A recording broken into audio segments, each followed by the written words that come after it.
द्रौपदी मुर्मू ने की video conferencing के जरिए आयुष्मान भव पहल का किया शुभारंभ।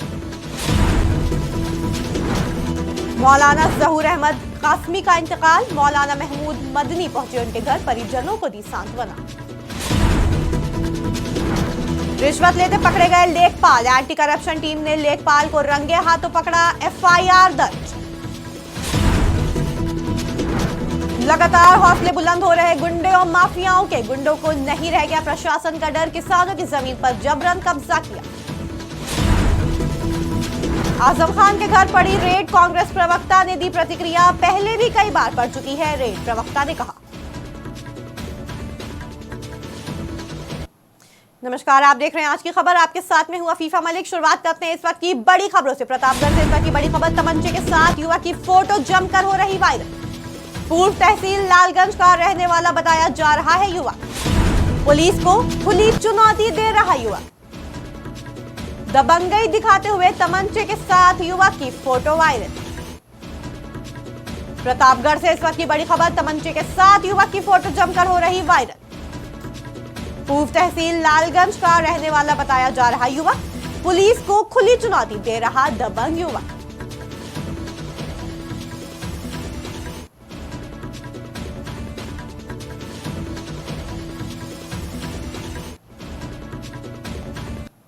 रुक करते हैं अगली खबर की ओर। रायबरेली से इस वक्त की बड़ी खबर, दिव्यांगजनों के लिए किया गया जागरूकता शिविर का आयोजन, जिला विधिक सेवा प्राधिकरण ने किया शिविर का आयोजन। अपर जिला जज और सचिव अध्यक्षता में हुआ कार्यक्रम का आयोजन। कार्यक्रम के दौरान दिव्यांगजन कल्याण अधिकारी रहे मौजूद।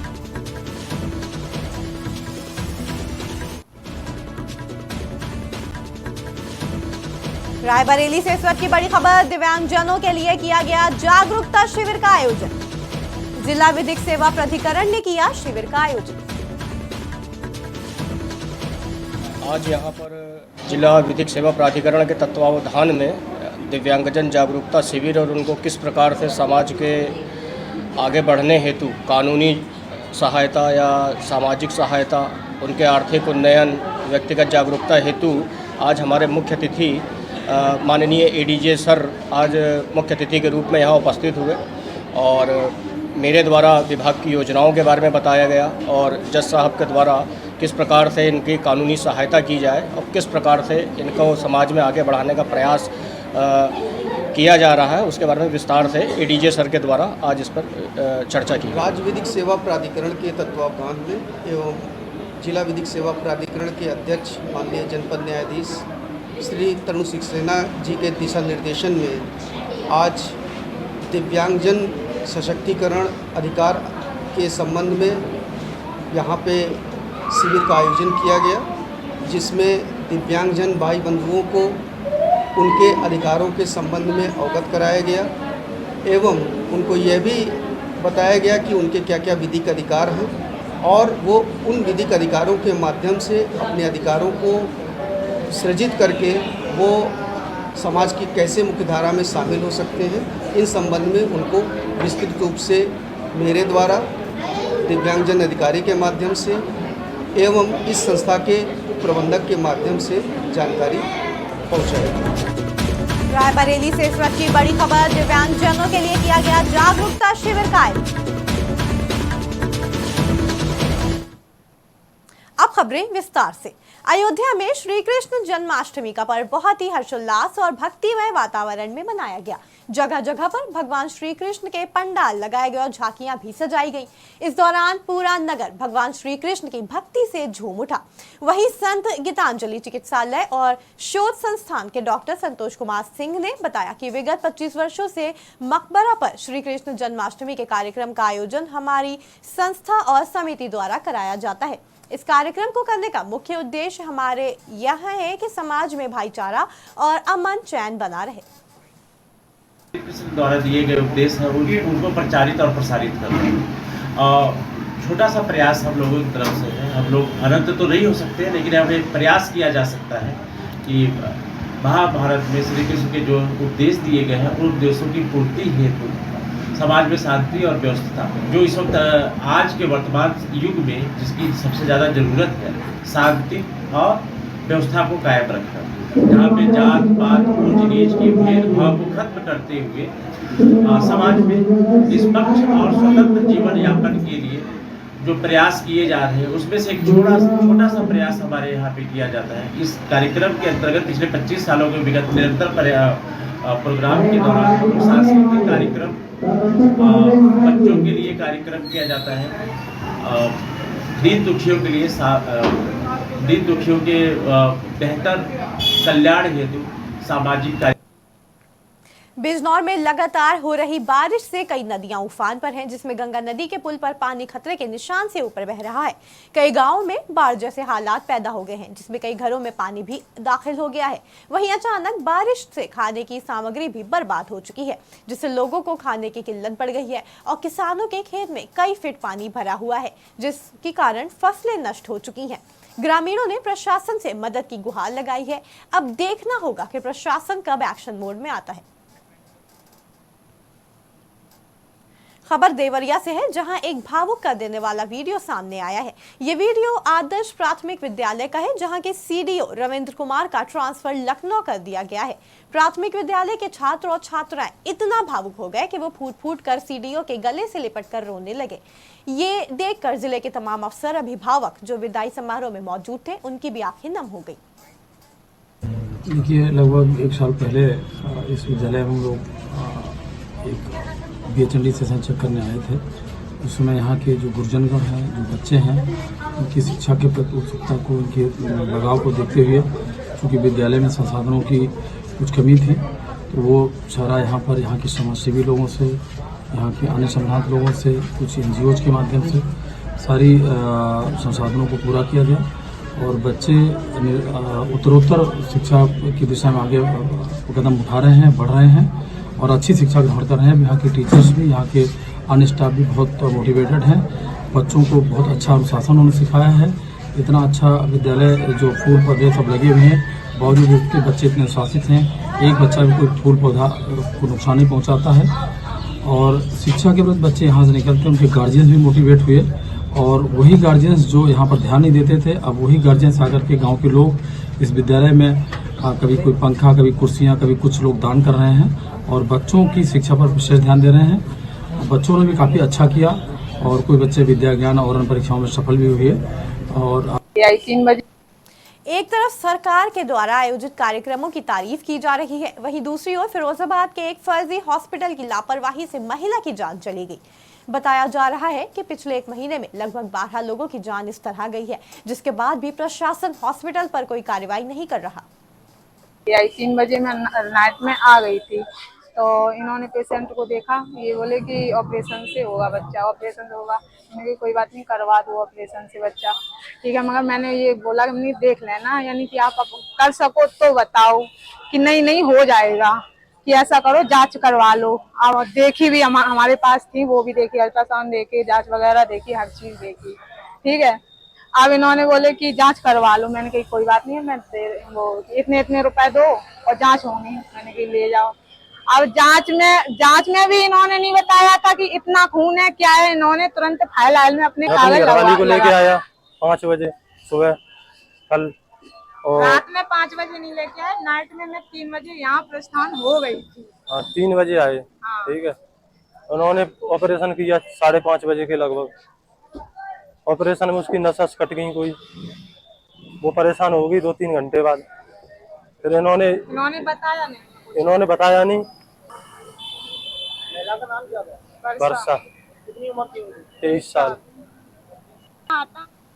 खबर हरदोई से है, जहां सड़क ना बनने से क्षेत्र के लोगों को काफी दिक्कतों का सामना करना पड़ रहा है।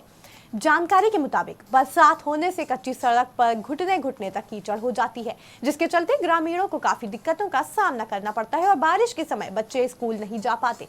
लोगों का कहना है कि हमारे बच्चे स्कूल नहीं जा पा रहे हैं, बरसात के दिनों में तो घरों से निकलना मुश्किल हो जाता है। ऐसे में ग्रामीणों ने समस्या से निजात दिलाने के लिए सड़क बनवाने की मांग उठाई है। हम लोग सब लोग आते हैं तो एक दो बार हम लोग फिसल भी चुके हैं और गिर भी चुके हैं, और यहाँ पे बहुत रास्ता खराब है। और जब हम लोग आते हैं तो बहुत जाला है, और यहाँ पे कपड़े ऊपर करके आते हैं और और मेरे गुरुजी दीदी भी थी। मेरे गुरुजी और मेरे दीदी भी एक बार थोड़ा सा फिसल गए हैं और इसीलिए इसके बारे में हम बता रहे हैं। कौन सा स्कूल है? उच्च प्राथमिक विद्यालय कड़ी, जिला हरदोई। आता हूँ, फिसल भी जाता हूँ, गिर भी पड़ता हूँ, पैंट चढ़ा के आता हूँ। कितने साल से ये रास्ता खराब पड़ी है? लगभग एक प्राथमिक महीना। विद्यालय में इंचार्ज प्रधान अध्यापक पद पे कार्यरत हूँ। मेरी सहायक अध्यापिका श्रीमती पारुल देवी जी हैं और मेरे बच्चे यहाँ पर 80 बच्चों का नामांकन है। और प्रतिदिन जो है बारिश होती है जब, तो हमारे बच्चे और हम इसी मार्ग से आते हैं। इस मार्ग में करीब करीब हो चुका होगा तो 1 वर्ष हो चुका है और सूचना भी कई बार मैंने दिया है कि मार्ग हमारा जो है पहुंच मार्ग बहुत। हापुड़ में वकीलों पर हुई पुलिस की लाठीचार्ज के विरोध में एक बार फिर से हरदोई के वकीलों ने अदालती काम का बहिष्कार किया और हरदोई में जोरदार विरोध प्रदर्शन किया। अधिवक्ताओं ने प्रदर्शन कर 3 सूत्रीय ज्ञापन मुख्यमंत्री को संबोधित डीएम को दिया। इसमें हापुड़ के डीएम, एसपी और सीओ को हटाए जाने की मांग के साथ दोषी पुलिस कर्मियों की गिरफ्तारी और घायल अधिवक्ताओं को मुआवजे की मांग भी की। देखिए, बार एसोसिएशन उत्तर प्रदेश के निर्देश पर जो हापुड़ के हमारे सम्मानित अधिवक्ताओं के साथ पुलिस ने बर्बरता पूर्वक और निहत्थे लोगों पर, महिला अधिवक्ताओं पर लाठीचार्ज किया है, उस लाठीचार्ज के विरोध में अभी तक दोषी पुलिसकर्मियों की न तो गिरफ्तारी हुई है, न तो वहां के जिलाधिकारी का स्थानांतरण हुआ है, न तो वहां के एसएसपी का स्थानांतरण हुआ है और जो दोषी सीओ है न तो उसको अभी तक हटाया गया है। तो bar council of Uttar Pradesh के निर्देश पे हम लोगों ने आज जिलाधिकारी के माध्यम से उत्तर प्रदेश सरकार को पुनः ज्ञापन इस आशय का दिया है कि आपके कान पर अभी तक जू नहीं रेंग रही है। अगर आपने समय रहते कोई एक अच्छा एक्शन नहीं लिया तो हरदोई और हरदोई के साथ साथ पूरे उत्तर प्रदेश का अधिवक्ता निश्चित रूप से उन कार्यों के ऊपर जाएगा जिससे हो सकता है शांति भंग होने की भी आशंका। उत्तर प्रदेश आजम खान के यहाँ रोड के लेकर समाजवादी पार्टी और कांग्रेस पार्टी के एक प्रवक्ता ने प्रतिक्रिया देते हुए कहा कि आजम खान के छापेमारी की पहली घटना नहीं है। भारतीय जनता पार्टी की सरकार जब डरती है तब छापेमारी से अपने काम करवाती है। आजम खान डरने वाले नहीं है, टूटने वाले नहीं है। ये उन नेताओं की तरह नहीं है जो हेमंत ओपी शर्मा और सुरेंद्र कालीनारायण, अजीत पवार की तरह टूटकर भाजपा का हिस्सा बन जाए, ऐसा उन नेता का मानना है। उत्तर प्रदेश में आजम खान साहब के यहाँ छापेमारी कोई पहली घटना नहीं है। भारतीय जनता पार्टी की सरकार जब जब डरती है तब तब छापेमारों से अपने काम करवाकर नेता और हेडलाइन मैनेज करने काम करती है। लेकिन ये जानते हैं आजम खान साहब डरने वाले नहीं हैं, टूटने वाले नहीं हैं। ये उन नेताओं की तरह नहीं है हेमंत ओपी शर्मा, सुरेंद्र कालीनारायण राणे, अजीत पवार की तरह टूटकर भाजपा का हिस्सा बन जाएं। आज की छापेमारी नेता जो दिल्ली में शरद पवार जी के घर में इंडिया की बैठक हो रही है उससे ध्यान भटकाने के लिए है, हेडलाइन बनाने के लिए है। तो भाजपा को इस बात का ध्यान रहे कि अब हेडलाइन बनाने से, नेताओं के यहाँ छापे बनवाने से कोई काम नहीं चलने वाला है। 2024 में भाजपा जा रही है, इंडिया आ रही है। अब भाजपा की ये छापेमार दस्ता। लगातार हो रही बारिश ने एक बार फिर से महोबा वासियों में ऐतिहासिक कीरत सागर और मदन सागर तालाबों के भरने की उम्मीद जगा दी है।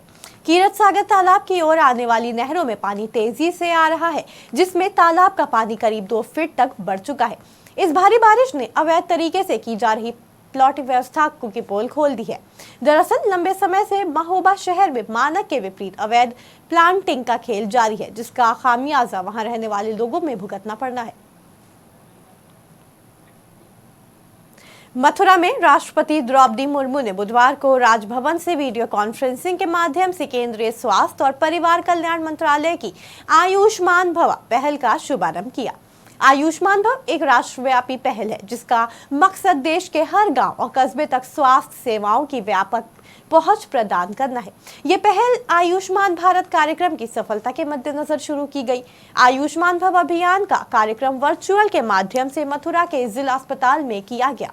इस दौरान कार्यक्रम में मथुरा वृंदावन विधानसभा क्षेत्र के विधायक और मेयर के साथ डीटीओ डॉक्टर संजीव यादव भी मौजूद रहे। जैसा आप लोगों ने भी देखा कि माननीय राष्ट्रपति महोदया ने आज इस कार्यक्रम का शुभारंभ किया। ये 17 सितंबर से लेकर के 2 अक्टूबर तक चलेगा। इसमें बेसिकली हम लोग 3 काम करेंगे। पहला तो ये कि जो हमारे जितने भी स्वास्थ्य केंद्र हैं सभी पर विशेष सफाई अभियान चलाया जाएगा, क्योंकि साफ सफाई माननीय प्रधानमंत्री जी का, माननीय मुख्यमंत्री जी का एक विजन है कि हर कार्यालय में, हर स्वास्थ्य केंद्र पर हमारी सफाई व्यवस्था होनी चाहिए। दूसरा, अंगदान और रक्तदान, इस पीरियड में अंगदान और रक्तदान के विशेष अभियान चलाए जाएंगे और लोगों से इस बात का कमिटमेंट किया जाएगा कि अपने अंगदान करें, जिससे जब इस दुनिया में माध्यम से आयुष्मान भव कार्यक्रम का शुभारंभ हुआ है और 17 सितंबर से 2 अक्टूबर तक ये एक विशेष अभियान के तहत चलेगा जी। और इसमें सभी जितने भी हमारे CSC सेंटर हैं, जितने भी हमारे छोटे बड़े स्वास्थ्य केंद्र हैं, वहाँ सब जगह मेले लगेंगे और जो लोग बच गए हैं, जिनका आयुष्मान कार्ड नहीं बना है, इसमें अल्टीमेटली लक्ष्य ये है कि सबके जो पात्र लोग हैं वो सबके कार्ड बन जाएं। ऐसा हमारा जिला प्रशासन पूरी तरह से प्रयास करेगा, हमारी पूरी टीम प्रयास करेगी। उत्तर प्रदेश में गुंडे माफियाओं में प्रशासन का कोई खौफ नहीं रह गया है। माफिया किसानों की जमीन पर जबरन कब्जा कर दबाव बना रहे हैं और अपने आप को मंत्री का बेटा बता रहे हैं। बता दें, दबंग अर्जुन और 6 साथियों ने मिलकर युवक के घर पर मारपीट की और गाली गलौज की। साथ ही युवक को जान से मारने की धमकी भी दी गई, जिसके बाद पीड़ित युवक ने थाने में लिखित तहरीर देकर आशियाना थाने में न्याय की गुहार लगाई। रायबरेली में एक लेखपाल रिश्वत लेते हुए रंगे हाथों गिरफ्तार हो गया। बता दें, एंटी करप्शन की टीम ने लेखपाल को रिश्वत लेते हुए पकड़ा। एंटी करप्शन टीम के प्रभारी नूरुल हुदा खान ने बताया कि हरचंदपुर थाना क्षेत्र में पहाड़पुर गांव के रहने वाले सुभाष ने एंटी करप्शन में शिकायत की थी। शिकायत के मुताबिक हल्के का लेखपाल ओम प्रकाश मिश्रा उनके पैतृक आवास को सार्वजनिक भूमि में बता रहा है। लेखपाल बुलडोजर से आवास को गिराने की धमकी भी दे रहे हैं। आवास बचाने के लिए लेखपाल ने उनसे 5000 रुपए की रिश्वत मांगी, जिसके बाद पीड़ित की शिकायत पर लेखपाल के खिलाफ FIR दर्ज की गई। सुभाष नाम का एक शिकायतकर्ता, उसके पिता का नाम रामेश्वर है, टूटी गांव है, पहाड़पुर उसका मजरा पड़ता है और थाना उसका हरचंदपुर है। वो हमारे यूनिट में उपस्थित हुआ और उसने कहा कि साहब हमारे गांव में लेखपाल गए थे और मेरा पैतृक आवास है, कई दशकों से हम लोग उसमें जीवन यापन करते हैं और इन्होंने कहा कि ये आपका मकान सार्वजनिक मार्ग में है, अगर आप मुझे 5000 रुपया नहीं देंगे तो मैं आपका JCB से मकान गिरवा दूंगा। ऐसी शिकायत इन्होंने किया और इस आशय का एक प्रार्थना पत्र दिया। प्रार्थना पत्र की हमने गोपनीय जांच कराया। जांच में खबर सहारनपुर बेहट से है, जहां जामियत उलेमा हिंद के राष्ट्रीय अध्यक्ष मौलाना महमूद मदनी जमियत की जिला अध्यक्ष मौलाना जहूर अहमद कासमी के इंतकाल के बाद उनके घर पहुंचे और उनके परिवार के लोगों को सांत्वना दी। उन्होंने कहा कि मौलाना जहूर अहमद कासमी ने हमेशा कौम की खिदमत करने के साथ साथ लोगों को तालीम से जोड़ने के लिए हर घर तालीम पहुँचाने के लिए संघर्ष किया है। साथ ही उन्होंने कहा कि उनके इस काम को आगे बढ़ाने का काम जामियत उलेमा हिंद करेगी। वहीं इससे पहले बेहट कस्बे में बस स्टैंड पर उलेमाओं ने उनका जोरदार स्वागत किया।